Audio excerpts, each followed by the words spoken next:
Salut Gotham, j'espère en tout cas que vous allez bien, ça va très bien. On se retrouve aujourd'hui pour la critique de l'épisode 2 et 3 de Daredevil Born Again. Critique évidemment 100% spoiler, ceux qui n'auraient pas vu ces deux épisodes, je vous invite évidemment à aller les voir. Et pour ceux qui attendent la fin de la saison, vous faites comme vous voulez. Vous regardez la série comme vous voulez. Pour l'instant, je trouve qu'il se passe pas grand chose. C'est quand même sympa, bien sûr, mais je trouve qu'il se passe pas grand chose. Pour l'instant, il n'y a pas un épisode qui m'a mis une claque ou qui m'a donné envie de voir la suite, parce que à la fin de l'épisode 3, j'étais pas là en train de me dire vivement la semaine prochaine.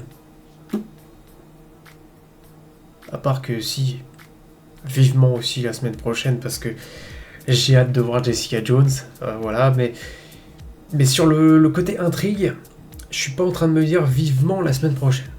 C'est ça que je suis en train de vous dire. Pour l'instant, ça tourne un peu en rond, enfin, on va dire. Pas pour me déplaire, parce que j'aime bien ce qui se passe quand même. Mais voilà, le Fisk est là. Il impose. Toujours. C'est Vincent D'Onofrio, qu'est-ce que vous voulez que je vous dise de plus?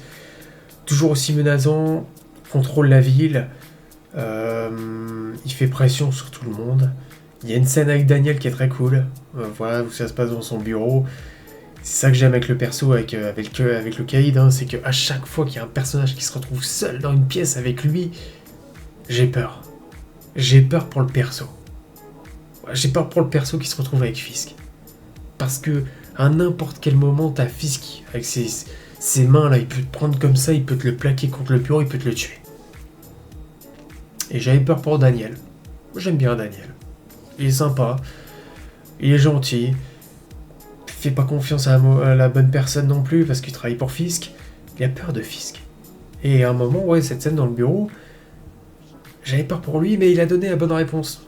Ouais, j'aime bien cette phrase, la Fisk qui dit j'espère que vous protégez personne dans ce bâtiment. Et là, Daniel il répond la seule personne que je protège dans ce bâtiment, c'est vous. La Fisk qui regarde et qui dit bonne réponse. Voilà, scène très sympa. Bref, cet épisode m'offre un petit plan de Daredevil sur un toit. Qu'est-ce que vous voulez que je vous dise de plus? Le plan est très cool. Ensuite, on a aussi Bullseye, qu'on va voir très peu de temps, mais je pense que notre Bullseye va avoir de l'importance par la suite. Pour l'instant, on l'a pas trop vu, mais c'est lui qui a sauvé Daredevil. Et voilà, on va voir tuer deux personnes là dans l'ascenseur, et puis on va le voir avec son costume. Un costume furtif avec la cible sur le front. On n'est pas sur du Colin Farrell, hein, bien sûr, mais c'est cool de voir des personnages avec leur costume.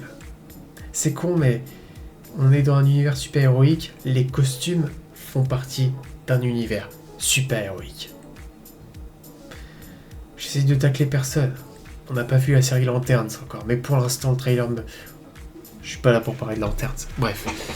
Ensuite, dans cet épisode, il se passe pas grand-chose. À un moment, Karen, là, on voit qu'elle porte pas mal de perruques, qu'elle se camoufle et qu'elle se cache, pour enquêter en douce. Et puis, ils vont se retrouver aussi chez Josie. On va voir d'ailleurs Josie. Je sais pas si elle est interprétée par la même actrice.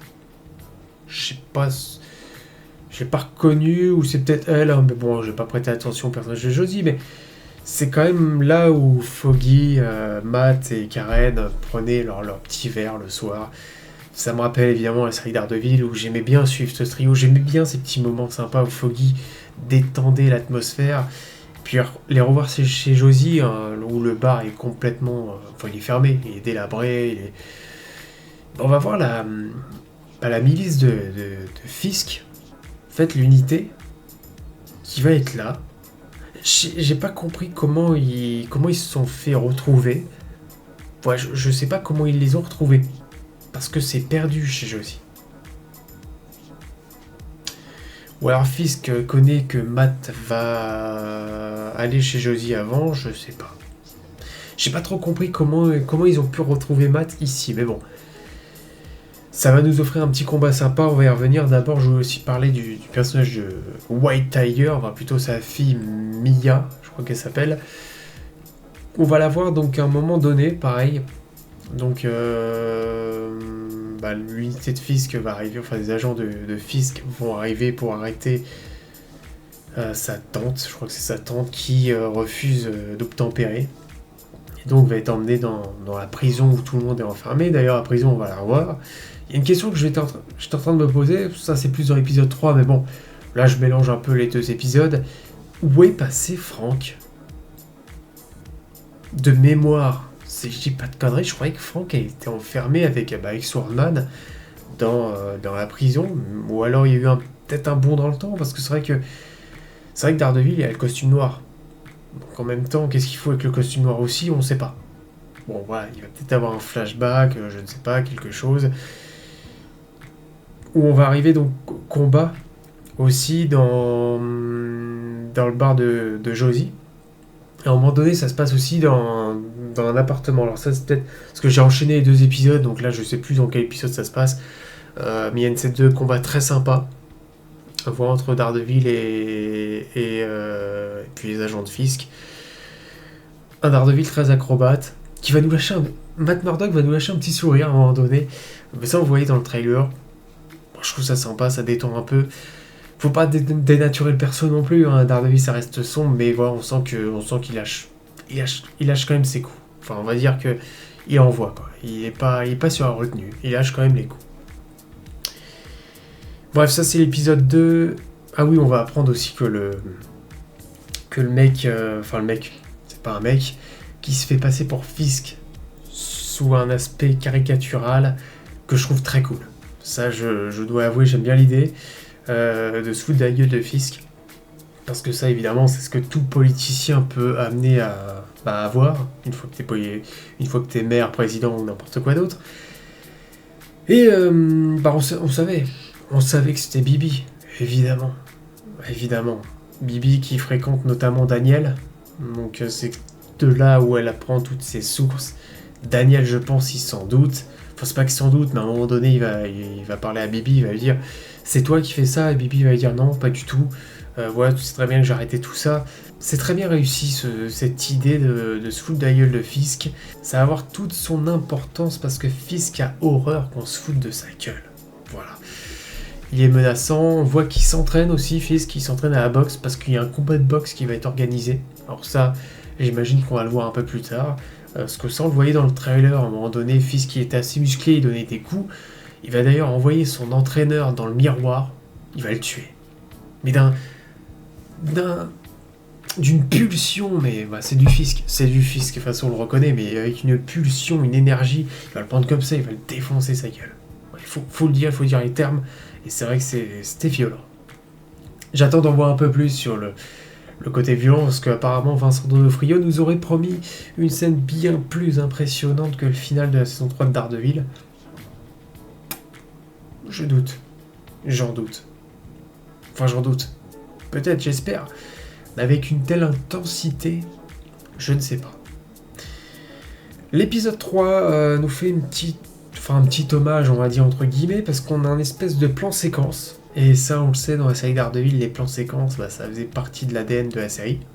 Ouais, la série Netflix, bien sûr, je parle.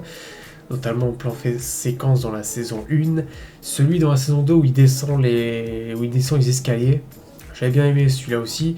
Et dans la saison 3 où Matt Murdock est dans la prison, pareil, c'est un bon plan séquence. On n'est pas sur la même intensité.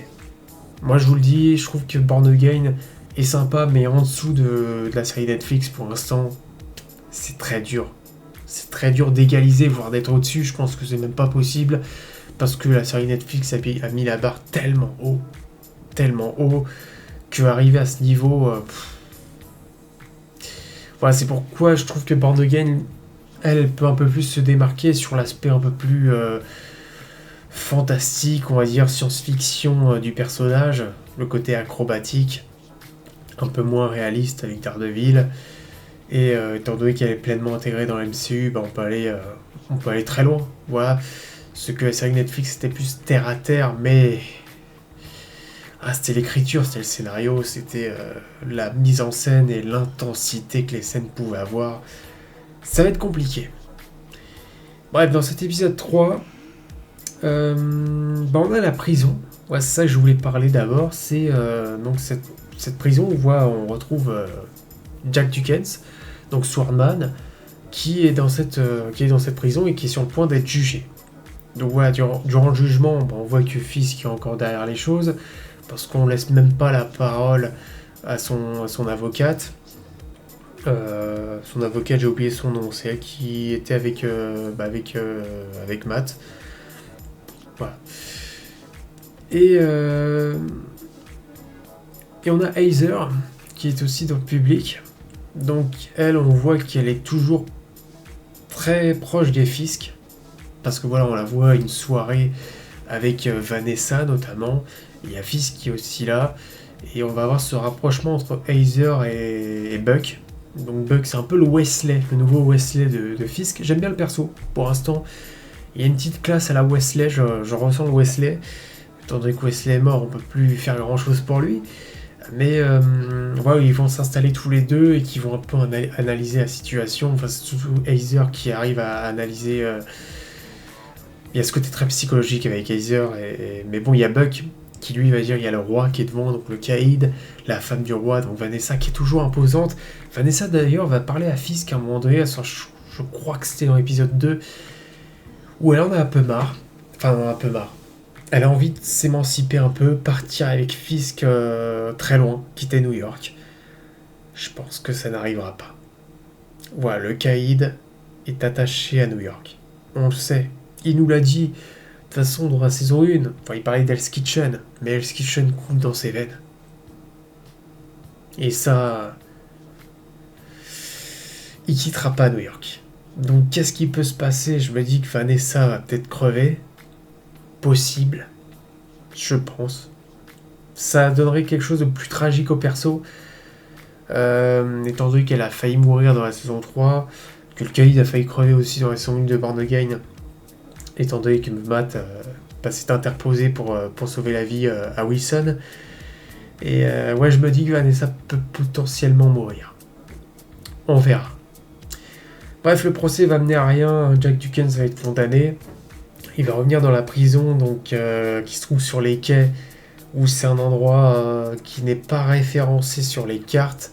Mais on a la gouvernante qui va commencer à poser beaucoup de questions et à se dire que Fisk cache des choses dans cet endroit, parce qu'il fait toujours ses petites affaires. Le Fisk qui va notamment exploser le Northern Star à la fin de l'épisode, en tuant tout le monde. Aucune pitié. Aucune pitié, c'est un monstre. C'est tout ce qu'est Wilson. Et bah voilà, dans la prison, donc ce que je disais, c'est qu'on n'a pas Frank. Je sais pas où est Frank. Je sais pas si on va le voir peut-être un peu dans la saison 2. Peut-être dans les prochains épisodes, on va peut-être le voir un peu. Étant donné qu'on a son spécial qui va arriver. Bon, je sais plus quand. Ça sera avant Spider-Man Brand New Day. Étant donné qu'on va aussi le retrouver dans Spider-Man.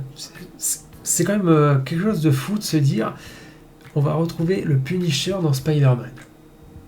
Le Punisher joué par John Berthold. Vous vous rendez compte un peu de la chose? On va aller au cinéma, on va voir le Punisher de John Berthold sur grand écran. C'est fou, c'est fou. Faut le dire, c'est juste fou.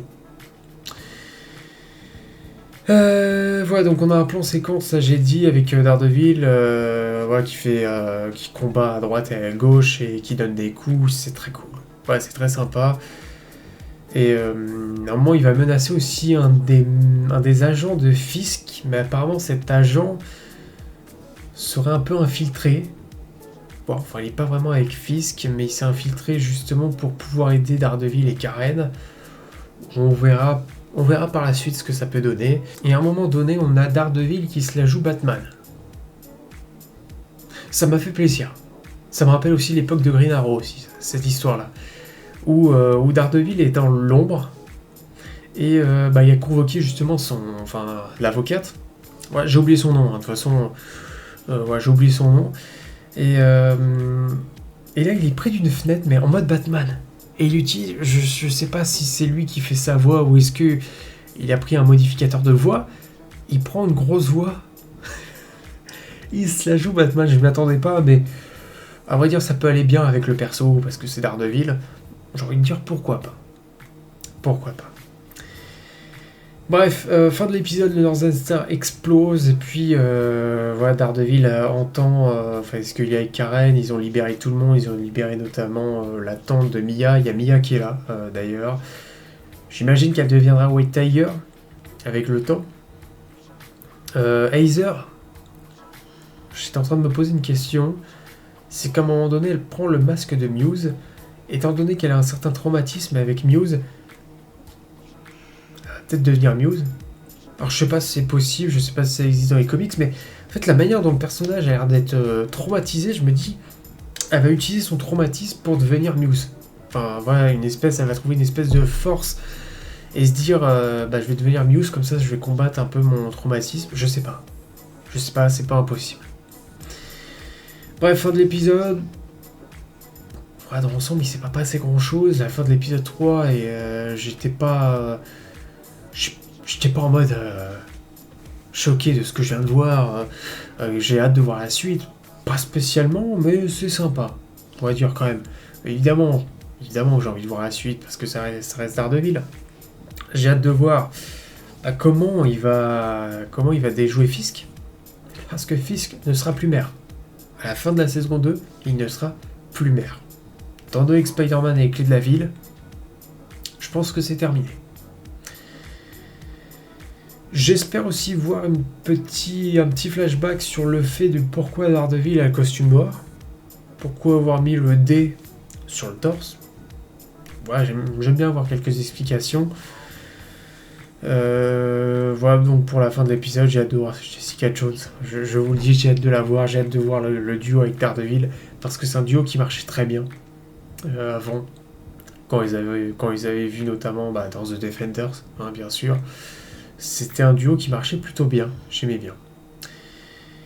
Voilà, j'espère que cette vidéo vous a plu, je pense avoir rien oublié, et puis on se retrouvera la semaine prochaine pour l'épisode 4 de Daredevil. Je pense que je ferai la critique aussi le jeudi, étant donné que le mercredi je travaille, je verrai si j'ai le temps. Et puis voilà, likez cette vidéo si elle vous a plu, abonnez-vous, pourquoi pas. Et puis moi je vous souhaite la bienvenue à Gotham City, allez salut.